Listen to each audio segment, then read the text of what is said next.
Radhe Radhe friends, आप सभी को षष्ठी तिला एकादशी की हार्दिक बधाई। तिला एकादशी का व्रत माघ महीने में किया जाता है।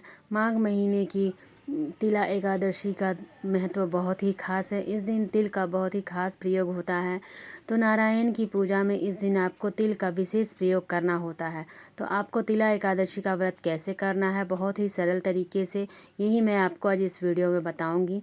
तो आइए हमें देखते हैं कि हमें तिला एकादशी का व्रत कैसे करना है और तिल का किन किन चीज़ों का इस्तेमाल करना है। इस दिन तिल का ही विशेष रूप से हर तरह से इस्तेमाल किया जाता है। चाहे आप नारायण को स्नान कराएं या फिर भोग लगाएं। तो आप सुबह जल्दी उठकर स्नान आदि करके पहले आप अपने लड्डू गोपाल को स्नान करा लें। यदि आप लड्डू गोपाल की प्रतिमा रखते हैं तो उन्हें स्नान करा लें गुनगुने जल से, और थोड़ा सा तिल और तिल का तेल डालकर स्नान करा लें। स्नान कराने के बाद उनका अंग पोषण करके उन्हें तिल के तेल से ही मालिश करें और नए वस्त्र पहना लें। जो भी वस्त्र आप पहनाएंगे उन्हें वो पहना लें। वस्त्र पीले रंग का जरूर होना चाहिए। उसके बाद देखिए, हम मेरे मंदिर में जगह थोड़ी सी कम है, इसलिए मैं अलग से आपको चौकी लगाकर वीडियो दिखाती हूँ ताकि आपको वीडियो अच्छे से समझ में आ जाए। तो मैं यहाँ अलग से चौकी लगा रही हूँ और आपको वीडियो दिखाऊंगी। तो यहाँ हम पीले रंग का आसन बिछाएंगे। एकादशी पर पीले रंग का विशेष महत्व होता है, तो हम पीले रंग का आसन विष्णु भगवान जी के लिए बिछाएंगे। उसके बाद हम थोड़े से तिल का आसन देते हुए भगवान को विराजमान करेंगे। जो भी स्वरूप आपके पास हो आप उनकी पूजा कर लीजिए। मंदिर में जगह हो तो आप वहीं कर लीजिए, नहीं तो आप अलग से भी आसन लगा सकते हैं। यहाँ हम सबसे पहले गणेश जी की प्रतिमा स्थापित करेंगे, क्योंकि किसी भी पूजा में गणेश जी का होना बहुत ही ज़रूरी है। उसके बाद हम नारायण की जो भी फ़ोटो, मूर्ति या स्वरूप हो आपके पास वो आप रख सकते हैं। मेरे पास लड्डू गोपाल भी हैं तो मैं लड्डू गोपाल को भी ज़रूर रखती हूँ। तो मैं यहाँ पर लड्डू गोपाल को पीले रंग के वस्त्र पहनाकर तैयार करके रख दी हूँ। आज थोड़ी सर्दी कम है तो मैं उन्हें स्वेटर नहीं पहनाकर केवल एक शॉल ही डाल देती हूँ। तो एक छोटा सा शॉल मैं उन्हें उड़ाकर यहाँ पर बैठा देती हूँ पूजा के लिए। तो आप भी हो सके तो पीले रंग का वस्त्र ही पहनाइए। उसके बाद हम जैसे ही स्नान कराते हैं ना, तो तिलक हमें ज़रूर लगाना चाहिए, क्योंकि स्नान कराने के बाद आप तिलक ज़रूर कीजिए। तो पहले मैं हल्दी से तिलक कर देती हूँ, उसके बाद मैं अपनी पूजा आगे बढ़ाऊँगी। उसके बाद हमें सबसे पहले दीपक जलाना है। तो आपको देखिए यहाँ तिल के तेल का ही दीपक जलाना है। कम से कम आपको 5-6 तरीके से तो तिल का इस्तेमाल करना ही है। पहले हमने लड्डू गोपाल को तिल के तेल से स्नान कराया और तिल डालकर ही स्नान कराया। उसके बाद तिल के तेल की मालिश की। उसके बाद हम तिल के तेल का दीपक जलाएंगे। तिल से ही हम उन्हें आसन पर विराजमान करेंगे। तो इस तरह से हमें तिल का ही खास प्रयोग करना होता है। तो आप सब तिल के तेल का दीपक जला लीजिए। उसके बाद अब हम अपनी पूजा शुरू करेंगे। तो सबसे पहले हमने हल्दी सीखी, अब हम चंदन से तिलक लगाएंगे। पहले गणेश जी को तिलक लगाएंगे, उसके बाद हम अपने लड्डू गोपाल को या फिर विष्णु भगवान को, जो भी स्वरूप आपके पास हो, आप एकादशी की पूजा करती हो, आप उन्हें तिलक लगाइए। उसके बाद हम तिलक में ही तिल समर्पित करेंगे। चावल यहाँ हम नहीं लगाएंगे, अक्षत का उपयोग हम नहीं करेंगे। थोड़े से तिल हम दीपक में भी डाल देंगे। यदि तिल के तेल का दीपक है फिर भी आप डालिए, और घी का दीपक जला रहे हैं तब तो तिल ज़रूर ही डालिए। तो इस तरह से हमें पूजा करनी है। उसके बाद हमें वस्त्र समर्पित करने हैं। ध्यान रहे आप इस पूजा में अक्षत का प्रयोग ना करें।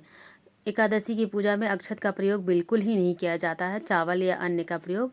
उसके बाद हम सभी को वस्त्र समर्पित करेंगे। वस्त्र स्वरूप कलावा समर्पित कर सकते हैं। लड्डू गोपाल को हमने तैयार करके वस्त्र पहना दिया है, तो इन्हें हम कलावा वस्त्र स्वरूप नहीं समर्पित करेंगे। आपके पास जो भी मूर्ति हो आप उसे वस्त्र समर्पित कीजिए। उसके बाद हम उनका गणेश जी का प्रिय फूल, गुड़हल का फूल समर्पित करेंगे। लाल फूल समर्पित कीजिए। उसके बाद हम सभी को फूल समर्पित करेंगे। तो नारायण को हो सके तो पीले फूल ही समर्पित कीजिए, और यथासंभव आपको जो फूल मिले आप वही समर्पित कर सकते हैं। गणेश जी को भी आप गेंदे का फूल समर्पित कर सकते हैं, यदि आपके पास लाल फूल ना हो तो। उसके बाद हमें नारायण को तुलसी समर्पित करनी है। तो तुलसी आप एक दिन पहले ही तोड़ लीजिए, क्योंकि एकादशी के दिन तुलसी को नहीं तोड़ना चाहिए। तुलसी माता का भी व्रत होता है, उन्हें छूना मना होता है। उसके बाद हम नारायण को भी तुलसी समर्पित करेंगे। तो आप तुलसी ज़रूर समर्पित कीजिए। अपने लड्डू गोपाल को भी तुलसी समर्पित कीजिए। इस तरह से हमें एकादशी की पूजा करनी है। तुलसी का भोग आप ज़रूर समर्पित कीजिए। उसके बाद हमें गणेश जी को जनेऊ समर्पित करना है। यदि आपके पास जनेऊ है तो ठीक है, नहीं है तो कोई बात नहीं, आप ऐसे ही पूजा कर लीजिए। नारायण को भी हम जनेऊ समर्पित करेंगे। तो इस तरह से हमें जनेऊ समर्पित करना है। लड्डू गोपाल को हम जनेऊ समर्पित नहीं करेंगे क्योंकि अलग से नहीं है, नारायण लड्डू गोपाल एक ही हैं, तो हम एक ही जगह जनेऊ समर्पित करेंगे।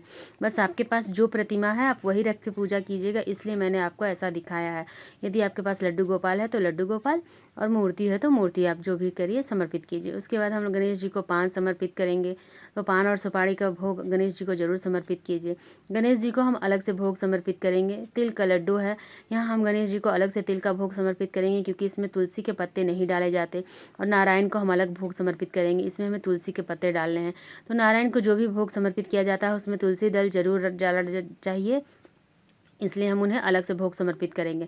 जो भी भोग आप नारायण को लगाइए उसमें तुलसी के पत्ते ज़रूर डालिए, और तुलसी एक दिन पहले ही तोड़ लीजिए। आप पीले रंग का भोग जरूर समर्पित कीजिए, इसमें आप केला या फिर नारंगी मौसम्मी आप इस तरह से ज़रूर समर्पित कीजिए। उसके बाद हम एक लोटा जल रखेंगे, तो जल हमें ज़रूर रखना है। एकादशी के दिन किसी भी अन्य का भोग नहीं लगाया जाता है, तो आप केवल फल का ही भोग लगा सकते हैं, तिल का लगा सकते हैं, गाजर के हलवे का लगा सकते हैं। अन्य का भोग इस दिन नहीं लगाया जाता। उसके बाद हमें दक्षिणा समर्पित करनी है, तो यथासंभव आप दक्षिणा समर्पित कीजिए। जो भी आपको संभव हो, जितना आप पॉसिबल हो आप उतना ही दक्षिणा समर्पित कीजिए।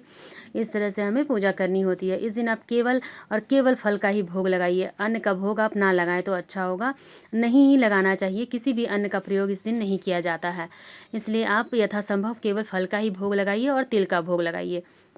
इसके बाद हमें धूप जला लेनी है, तो आप धूप या अगरबत्ती जो भी जलाते हैं अच्छे से धूप दीप जला के कुछ सुगंधित चीज़ें आप ज़रूर प्रज्वलित करें। भगवान को सुगंधित चीज़ें बहुत ही पसंद होती है, और इस दिन आप इत्र भगवान को ज़रूर लगाएं। नारायण को तैयार करने के बाद आप इत्र ज़रूर लगाइए। सुगंधित धूप दीप जलाकर हमें प्रभु की आरती प्रार्थना करना है, तो इस तरह से हमें नारायण की पूजा करनी है। उसके बाद देखिए हमें कथा सुनना है, तो कथा सुनने के लिए भी आपको हाथ में तिल ही लेना होता है। तो आप हाथ में तिल लीजिए, फूल लीजिए और कथा सुनिए। कथा का वीडियो आपको चैनल पे मिल जाएगा। इस वीडियो में मैं कथा नहीं डाल रही हूँ क्योंकि कथा डालने से बहुत ही बड़ा हो जाता है वीडियो। आप अलग से जाकर सुन लें, आपको कथा मिल जाएगा। सुनने के बाद जो हमने हाथ में तिल लिया था उसे थोड़ा सा तिल हम नारायण को समर्पित करेंगे और जल के लोटे में डाल देंगे, और पुष्प भी हम नारायण को समर्पित कर देंगे। उसके बाद हम हाथ जोड़ कर विनती करेंगे कि प्रभु हमारी पूजा स्वीकार करें, पूजा में रही कमियों को क्षमा करें, और हमारी पूजा में जो भी त्रुटि हो, जो भी गलती हो, उसे आप नज़रअंदाज करते हुए हमें आशीर्वाद दें। हमारा व्रत सफल करें, हमारी पूजा सफल करें, हमें आशीर्वाद दें। तो इस तरह से हमें तिला एकादशी का व्रत करना है और पूजा करनी होती है। उसके बाद देखिए हम अपनी जो भी हम दीप जला के रखे हैं, या तो आप अलग से दीप जला लीजिए या फिर आप इसी दीप को उठाकर आरती कर लीजिए। तो आरती करने के लिए आपको ओम जय जगदीश हरे की आरती करनी होती है। अगर आपको आरती नहीं आती है तो आप केवल दीपक को क्लॉकवाइज घुमाते हुए 5 बार या 7 बार घुमा लें, इससे भी आरती का ही स्वरूप माना जाता है। इस तरह से आप आरती कर सकते हैं। आरती करने के बाद आप जब आरती कर लें फिर प्रभु को हस्त आरती दीजिए। हस्त आरती जरूर देनी चाहिए। दीपक दिखाने के बाद आप इस तरह से हस्त आरती दीजिए और हाथ में जल लेकर 2 बार घुमाते हुए वहीं पर गिरा दीजिए। तो इस तरह से हमारी पूजा पूरी होती है। उसके बाद जो भी फल प्रसाद हमने चढ़ाया है वो हम थोड़ी देर बाद भगवान को भोग लगाने के, पूजा करने के थोड़ी देर बाद उठा लेंगे, और उसके बाद शाम को हमें फिर से दीपक वगैरह जलाना होता है। तो आप शाम को पूजा फिर से इसी तरह से कीजिए। आप घर के मंदिर में करते हैं तो वहीं दीपक जलाइए, या फिर अलग से चौकी लगाते हैं तो वहाँ जलाइए। उसके बाद अगले दिन जब हम दान का सामान निकालेंगे तो दक्षिणा वगैरह हम उसी में डाल देंगे। इसी तरह से बाकी चीज़ों को मिनस कर जब हम दान करने के लिए डालेंगे तो उसमें डाल देंगे, और दक्षिणा को भी उसमें डाल देंगे। तिल का प्रसाद भी हमें उसमें देना होता है। थोड़ा फल भी आपको दान करना है। मीठे में आप गुड़ भी दान कर सकते हैं। अन्न वगैरह आप ले लीजिए। चावल का दान करना होता है तो आप अगले दिन मिनस कर और सुबह में पारण कर लीजिए। पारण का जब समय बनता है तो आप पारण कर लीजिए। इस तरह से हमें तिला एकादशी का व्रत करना है। बहुत ही सरल तरीके से मैंने आपको बताया है कि आप तिला एकादशी का व्रत कैसे कर सकते हैं। वीडियो यदि पसंद आए तो लाइक कीजिएगा, सब्सक्राइब कीजिएगा और कमेंट कीजिएगा। आपके जो भी प्रश्न होंगे वो मैं जल्दी ही बताने की कोशिश करूँगी। राधे राधे फ्रेंड्स।